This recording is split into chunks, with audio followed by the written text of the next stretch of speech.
안녕하세요. 정자동 김박사입니다. 오늘 말씀드릴 주제는 오십견과 운동입니다. 자, 오십견 환자분들이 제일 많이 물어보는 것 중에 하나가 운동을 해야 됩니까? 운동을 하면 어떻게 해야 되나요? 얼마나 해야 되나요? 귀찮은데요? 이런 얘기 계속 하시거든요. 그래서 오십견인 환자들이 운동을 꼭 해야 될지 아니면 말아야 될지, 그리고 한다 그러면 어떤 운동을 하는 게 좋을지까지 추천을 해드릴 거고요. 그리고 그 운동법이 무슨 효과가 있는지, 어느 정도 강도로 하면 좋을지에 대해서까지 말씀을 드리겠습니다. 그리고 그것만 하면 아쉬우니까 지압하면 좋은 자리까지 알려드리도록 할게요. 자, 먼저 시작할 때 오십견이 뭔지 또 헷갈리시는 분이 있을 수 있어요. 자, 그거는 여기 보이시죠? 지난 영상을 한번 싹 보시고 오시면 오십견이 뭔지 알 수 있을 겁니다. 자, 오십견에 대해서 운동을 해야 되냐 말아야 되냐에 대한 논문 중에 재밌는 게 한 가지가 있어요. 여기 보이시죠?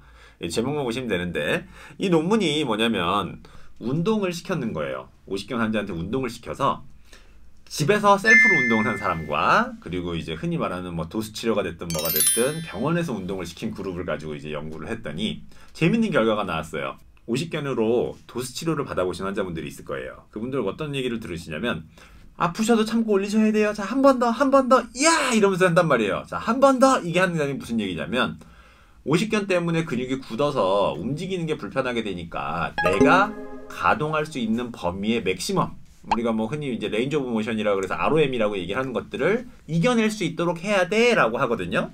그거랑 아니에요, 그냥 안 아픈 정도 내에서 괜찮은 정도만 움직여 보세요, 살살살 이라고 하는 걸 비교해 봤더니 살살 하는 거랑 세게 하는 거랑 차이가 안 나고, 심지어 다른 논문을 봤을 때는 세게 아픈 걸 참고 운동한 사람들이 더 악화가 되고 더 오십견이 났는데 오래 걸렸다는 결론이 났다는 거예요. 이게 되게 재밌는 얘기거든요. 그러니까 결국 무슨 얘기냐, 두 개를 합쳐놓으면, 아, 운동은 하는 게 좋아. 그런데 무리하지 말고 너가 아프지 않은 범위 내에서 하면은 될 것 같아 라고 얘기하는 거예요. 좋죠. 그래서 저희도 환자분들한테 맨날 뭐라 그러냐면, 운동을 하십시오. 근데 안 아픈 정도 내에서만 하십시오 라고 얘기를 하거든요.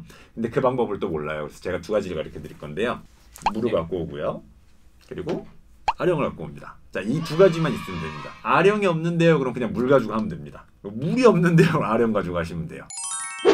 자, 운동법 첫 번째는 뭐냐면요, 침대에 엎드리는 거예요. 침대에 엎드릴 때 어떻게 엎드리냐, 오십견이 걸린 팔은 바닥에 늘어질 수 있게 엎드리는 겁니다. 그러니까 침대의 가장자리에 누우시면 몸은 여기에 있고 팔만 이렇게 내려갈 수 있겠죠. 영상 보이시죠? 이렇게 내려간 상태로 해서요, 아령이든 뭐를 쥡니다.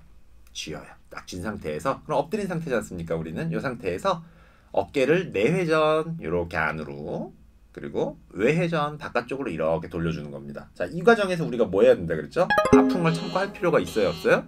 없어요. 그러면 내가 되는 범위까지만 돌리는 겁니까?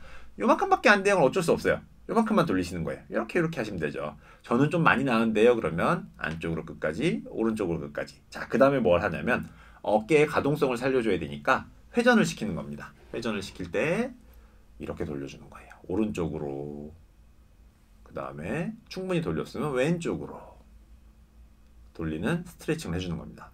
자, 두 번째 운동 가르쳐 드릴게요. 두 번째 운동은 뭐냐면, 우리 재활병원 같은 데 가서 오십견 치료해 보신 분은 아실 거예요. 벽에 이렇게 톱니바퀴가 달려 있어서요, 손가락 얹으세요. 하나씩 하나씩 하나씩 하나씩 하나씩. 아, 어깨 잘 올라갑니다. 이렇게 하는 운동 해보셨을 거예요. 근데 되게 고통스럽거든요. 조금 더 쉽게 편하게 하는 방법이 있어요. 아까 물통 있었죠? 물통을 일단 감싸줍니다. 자, 감싸줬어요. 똑바로 딱 섰어요. 자, 그 상태에서 어떻게 하냐면 물통을 밀어주는 거예요. 앞으로 쭉 밀어주는 겁니다. 자, 어떻게 됐죠? 어깨가 점점 올라가는 식으로 스트레칭이 되고 있죠. 다시 돌아오면 어깨가 다시 안 올라갔죠. 몸이 숙여지는 겁니다. 그러면서 팔이 나가게 되면 어깨가 저절로 올라가는 스트레칭이 되겠죠.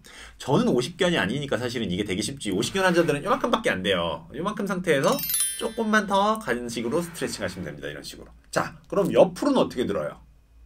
알고 계시죠? 간단해요. 옆으로 놓고요, 옆으로 쭉 밀어주는 겁니다. 그죠? 이렇게 왔다가 이렇게 밀어주면 이것도 어깨가 올라가는 식의 스트레칭이 된다는 거죠. 그래서 이 두 가지 잘 기억하고 계시면 오십견 치료에 큰 도움이 될 수 있습니다. 자, 우리가 두 번째로 알아볼 건 뭐였죠? 오십견에 누르면 좋은 지압 부위예요.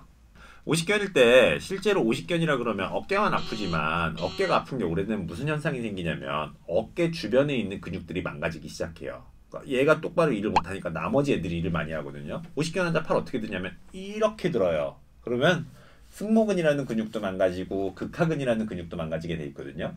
거기에 좋은 혈자리가 견정과 천종이라는 혈자리 두 가지예요. 견정은 뭐냐? 어깨에 있는 우물이란 뜻이에요. 한자 보이시죠? 견정, 그래서 어깨에서 가장 움푹 들어가는 곳이에요 라고 해서 우리가 흔히 승모근이라고 하는 근육의 가운데 지점을 얘기합니다. 그래서 그 지점을 그냥 지압을 해주는 겁니다. 눌러주는 거 해주시면 되고요. 천종이라는 혈자리는 어디냐면 우리 날개뼈 있죠? 날개뼈. 이 날개뼈의 가운데 지점을 얘기해요. 근육으로는 극하근이라고 하는 근육이 지나가는 자리인데 그 근육의 가운데 점을 마사지 해주는 겁니다. 그러면 이게 실제로는 승모근이라는 근육과 극하근이라는 근육을 마사지하는 효과도 있고 한의학적으로 견정과 천종혈이라는 곳이 마사지가 되면서 어깨를 지나가는 혈류나 그리고 근육의 이완이나 여러 가지 목적으로 좋아질 수 있게 한다는 거거든요. 그렇기 때문에 이 두 가지 자리 기억했다가 마사지 해주시면 좋겠습니다.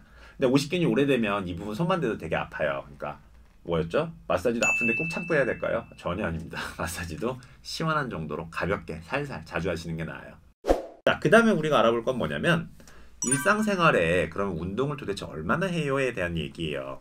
논문이 하나 있어요. 또 재밌는 논문이 뭐냐면 운동을 전혀 안 한 어깨가 부러져서 고정을 시켰던 사람들이 오십견으로 확률이 높았다 이런 논문이 있거든요. 그리고 오십견을 너무 많이 사용한 경우에도 오는 경우가 있었다는 얘기예요. 무슨 얘기냐면 너무 쓰지 않아도 혈류가 공급이 안 되고 좀 근육이 자꾸 굳어서 오십견이 올 확률이 높아진다라고 하는 거랑 또 하나는 너무 많이 사용을 해서 과사용으로 어깨에 손상이 오고 염증이 유발돼서 오십견이 유발될 수 있다는 얘기를 하는 거거든요. 그렇기 때문에 오십견이 없는 사람들 같은 경우에는 스트레칭 충분히 해주고 어깨를 너무 혹사시키고 있다 그러면 좀 아껴주고 혹은 나는 운동이라고 해본 적이 없는데 라고 하면 운동을 좀 해주는 식으로 관리하면 좋을 것 같습니다. 오십견 영상에서 우리가 알 수 있는 내용들 뭐 있었습니까? 자, 첫 번째 뭐였죠? 오십견인데 운동은 아프지 않은 선에서 해도 충분해요. 다만 자주 하세요. 그리고 두 번째 뭐였죠? 운동을 할 때는 너무 세게 하지도 말고 너무 안 하지도 마세요. 세 번째, 마사지에는 견정과 천종혈이 좋아요 라고 하는 부분 있었습니다. 자, 운동은 굉장히 중요해요. 오십견에서 빨리 낫게 되는데 굉장히 효율적이기 때문에 많이 하시는 게 좋고요. 다음번에는 오십견 치료를 할 때 사용되는 침 그리고 뜸 뭐 혹은 약물 그리고 봉약침 벌의 독차를 한 적이 있죠. 봉약침에 대해서까지 한번 알아보겠습니다. 실제로 어떤 식으로 치료하는지를 보여드리면서 한번 보겠습니다. 네, 다음 시간에 뵙겠습니다.